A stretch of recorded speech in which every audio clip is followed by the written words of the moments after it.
Bienvenidos a Ecos de la Historia, un podcast de historia y geopolítica, de la mano de nuestro historiador Andreu Alegre. Puedes conocerle mejor en nuestros canales de Instagram de Ecos de la Historia, Historiador en Dinamarca y Copenhague que ver. Y recuerda, quien no conoce su pasado no puede entender su presente.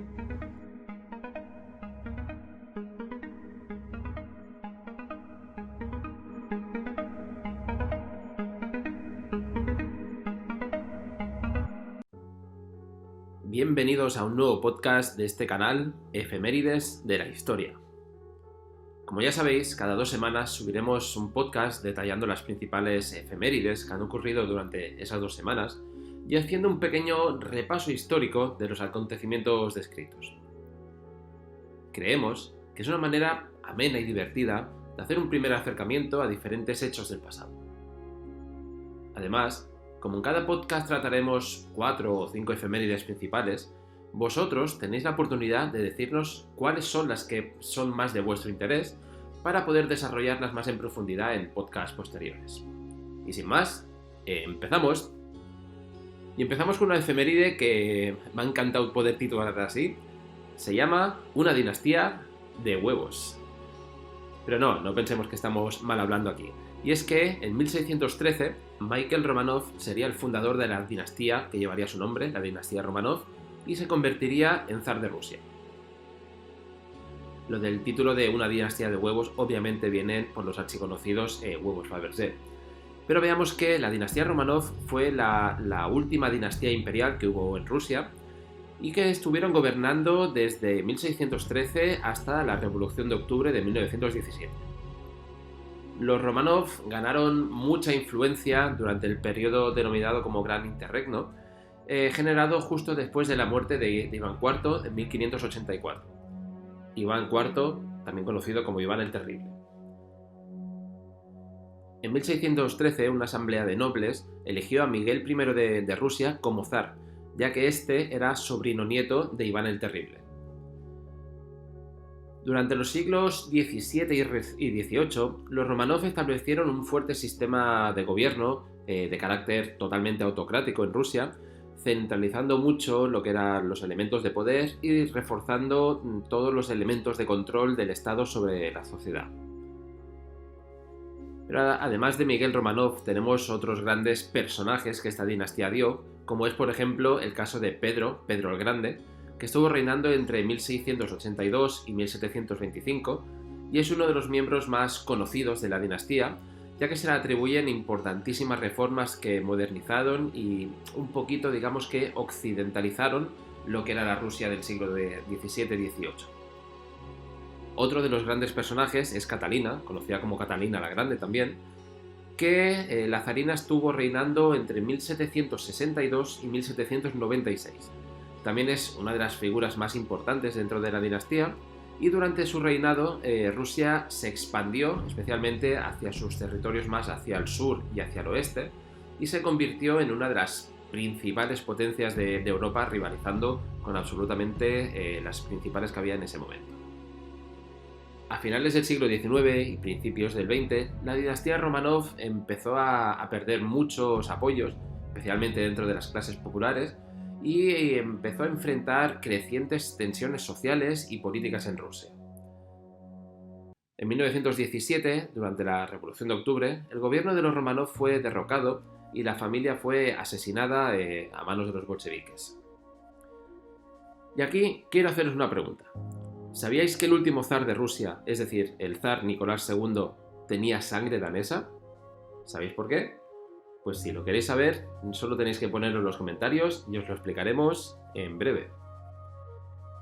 Vamos a por nuestra segunda efeméride, que me ha gustado titularla como Una excarcelación que cambió el mundo. Y ahora veréis por qué. Y es que un tal día como hoy, como un 11 de febrero, salió de la cárcel Nelson Mandela. Mandela nació en la ciudad de Mvezo, en Sudáfrica, en 1918. Y desde muy temprana edad se convirtió en un líder político y defensor de los derechos civiles. Se unió al Congreso Nacional de África en 1944 y lideró la lucha contra el régimen del apartheid en Sudáfrica, que, como ya sabéis, era un sistema de segregación racial que realmente duró décadas en el país sudafricano. Más tarde, en 1962, Mandela fue arrestado y condenado a cadena perpetua, bajo los alegatos de que había participado de manera activa en sabotajes y en una conspiración contra el propio gobierno. Pasó 27 años en prisión, la mayoría en la isla de Robben, antes de ser liberado en 1990. Tras su liberación, Mandela trabajó para negociar la transición de la Sudáfrica autocrática a la democracia y en 1994 se convirtió en el primer presidente negro del país. Durante su presidencia, Mandela trabajó para unir a los sudafricanos de diferentes razas y construir una sociedad que fuera más igualitaria y más justa. Por esto, y por su labor por la paz, la igualdad y los derechos humanos, recibió numerosísimos premios y honores, incluido el Premio Nobel de la Paz en 1993. Después de dejar la presidencia en 1999, Mandela continuó siendo un líder y un defensor de los derechos humanos hasta que finalmente falleció en 2013. Hoy en día, Mandela es un legado cultural absoluto en todo el mundo y es ampliamente recordado como uno de los líderes más importantes y más respetados de todo el siglo XX. Y su legado sigue inspirando a personas de todo el mundo, aunque, diríamos que a tenor de la situación actual que hay en Sudáfrica, parece que algunos en ese país se han olvidado de toda la obra de Mandela. Nuestra tercera efeméride he querido titularla como La controversia hecha música. ¿Y por qué? Porque un 13 de febrero de 1863, Richard Wagner, que como sabemos fue un compositor alemán que es considerado como una de las figuras más influyentes en la música clásica y en la ópera, falleció. Wagner comenzó su carrera como director de ópera en el siglo XIX y a lo largo de toda su carrera compuso algunas de las obras más importantes de la música clásica, incluyendo Los Anillos de Nibelungo, Tristán e Isolda, Parsifal. Y aquí quiero matizar una cosita, y es que Los Anillos de los Nibelungos es a la vez un conjunto de 4 óperas, cuya segunda ópera es posiblemente la más conocida, ya no solo de este compositor, sino de casi toda la música clásica, que son Las Valquirias. Wagner es conocido por su enfoque innovador en las composiciones de ópera, ya que incluyó la creación de obras que se extendían durante varias horas y que fusionaban la música, la poesía y el drama en una sola obra de arte. Wagner también fue un influyente escritor y teórico de la música, y sus ideas sobre música y arte han tenido una gran influencia en la cultura y incluso la filosofía de todo el siglo XX. En honor a la verdad, Wagner tuvo una vida personal bastante turbulenta. Y se puede describir como turbulenta ya que tuvo varios matrimonios, casi todos acabados en medio tragedias, deudas, conflictos con numerosos colegas, con altas personalidades, aunque también tuvo amistades muy influyentes. Archiconocida en ese sentido también fue su relación de amistad que tenía con el filósofo Nietzsche. Wagner es un compositor, un personaje que a lo largo del tiempo ha creado muchísima controversia, ya que absolutamente nadie niega el talento musical que tenía, pero se le puede reprochar sus puntos de vista político y especialmente su asociación con el movimiento nacionalsocialista alemán de la primera mitad del siglo XX. Además, su música ha sido criticada por algunos por su asociación con la propia propaganda del movimiento nazi.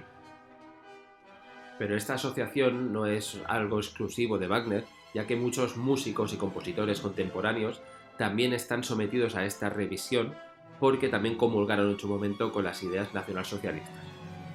Otro de los ejemplos más paradigmáticos, además de Wagner en este sentido, fue Carl Orff, que es el compositor que hizo la archiconocida ópera de Carmina Burana. Y para nuestro siguiente efeméride, este título sí que es posiblemente el que más me gusta de todos los que he puesto hasta ahora, se titula Queremos a todos nuestros escuchas. Y que es que, como no podía ser de otra manera, ha pasado el 14 de febrero y tenemos que contar un poquito sobre San Valentín. San Valentín sabemos todos que es una festividad que se celebra el 14 de febrero, pero lo que a lo mejor hay mucha gente que no sabe es el por qué se celebra justo este día. La festividad se originó como una celebración cristiana en honor a San Valentín, que era un sacerdote que vivió en el siglo III en Roma, en la antigua Roma, durante el reinado del emperador Claudio II. Según la historia que nos ha llegado hasta nuestros días, San Valentín era un sacerdote cristiano que vivía en una época en la que el cristianismo era absolutamente perseguido, simplemente por cuestiones de fe.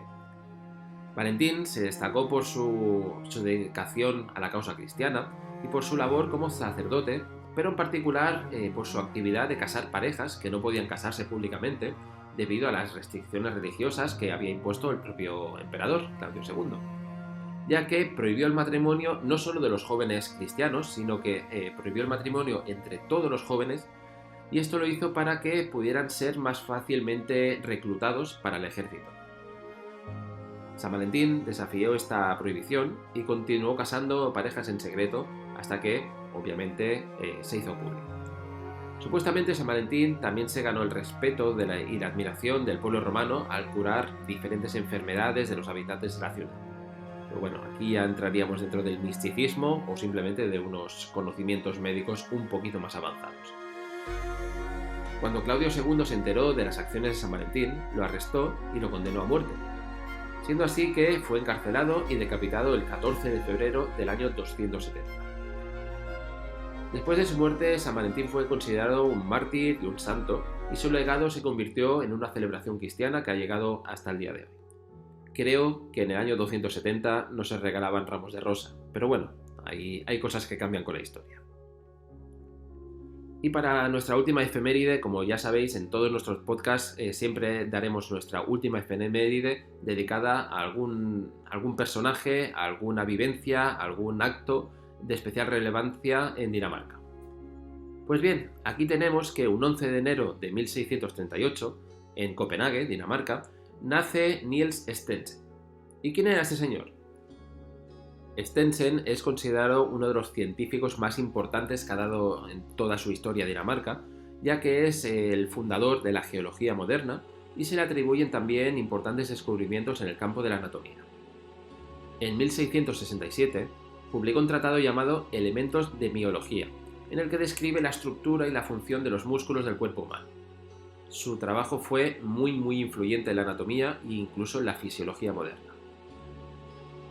Stensen también hizo importantes contribuciones a la geología. Por ejemplo, en 1669 publicó un trabajo que se llamaba La estratigrafía, en la que describía la ley de la superposición de capas, una teoría que establece que las capas de rocas se depositan en orden cronológico y las más antiguas se encuentran en la base. Esto quizá hoy en día nos pueda parecer algo bastante lógico, pero realmente en su momento revolucionó todo su campo y todo su sector. Pero por si todo esto no fuera poco, Stenson también propuso la idea de que los fósiles eran restos de organismos que vivieron en el pasado, lo que ayudó a sentar las bases de la paleontología moderna.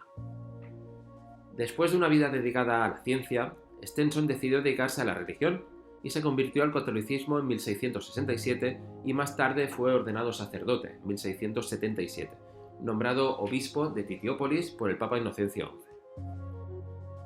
Y bien, hasta aquí un capítulo más de Efemérides de la Historia.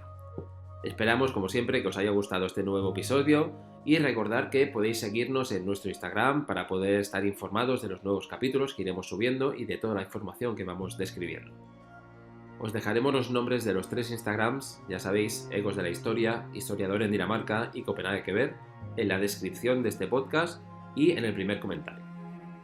No olvidéis que podéis compartir este podcast con alguien que pueda interesarle tanto como a nosotros, para así ayudarnos a seguir creando contenido independiente por y para vosotros. Y hasta aquí, ¡nos vemos! Os dejamos una recomendación de un libro sobre el tema de este podcast en la descripción y en el primer comentario, junto con los canales Ecos de la Historia, Historiador en Dinamarca y Copenhague que ver, para que si te ha gustado este podcast lo compartas y así nos ayudes. Y recuerda, quien no conoce su pasado no puede entender su presente.